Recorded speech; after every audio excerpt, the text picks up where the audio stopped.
మన దేవుడు నిరీక్షణకు ఆధారమైనటువంటి వాడు. నిరీక్షణ లేని జీవితాలలో దేవుడు గొప్ప నిరీక్షణను ఇవ్వగలిగినటువంటి వాడు.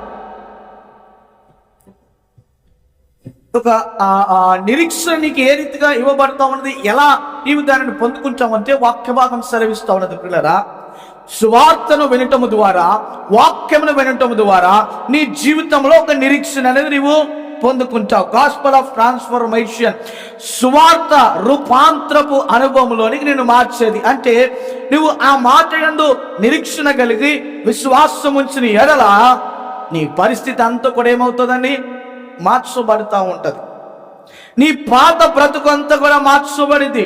నీ యొక్క పాత స్వభావము కూడా మార్చబడింది. ఎందుకో తెలుసా? వాక్యము నిన్ను మార్చగలిగినటువంటిది. దేవుని యొక్క జీవపు వాక్యము నేను రూపాంతరపు అనుభవంలోనికి మార్చగలిగినటువంటిది. దేవునికి స్తోత్రం, హల్లెలూయా.